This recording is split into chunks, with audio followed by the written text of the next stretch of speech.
proposer de travailler ensemble, de rapprocher nos peuples, nos communautés, pour le développement et le bien-être de celles-ci.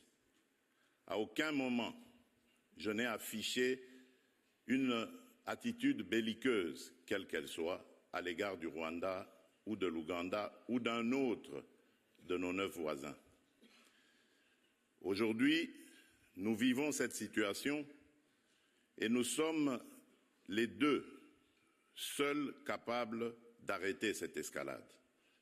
Je le dis en prenant à témoin le président João Lourenço, notre président actuellement de l'Union africaine, dont je rends d'ailleurs un hommage particulier pour son implication dans cette crise et qui, comme vous le savez, était à quelques encablures de la régler définitivement.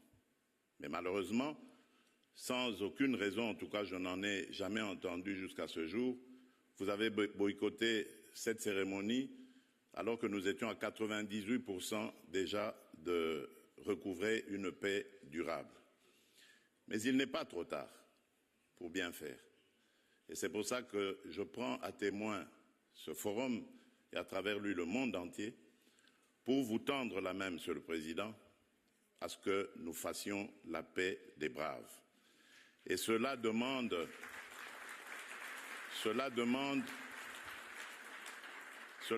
que vous donniez l'ordre aux troupes du M23 qui sont soutenues par votre pays d'arrêter cette escalade qui a fait suffisamment de morts comme ça. Nous les comptons par millions depuis des années. L'histoire nous jugera. Il est temps d'arrêter et de nous tourner vers la paix et le développement. Je remercie le président Cyril Ramaphosa qui est venu à nos côtés, qui n'a pas hésité à envoyer ses troupes, dont d'ailleurs certains éléments sont tombés sur le champ d'honneur dans notre pays, au front, ce qui nous oblige à rester définitivement reconnaissants envers la République d'Afrique du Sud et des autres républiques sœurs de Tanzanie et de Malawi qui avaient aussi contribué à des troupes. Mais je crois que l'Afrique aujourd'hui a besoin de passer à autre chose, Monsieur le Président Paul Kagame, et nous en sommes capables.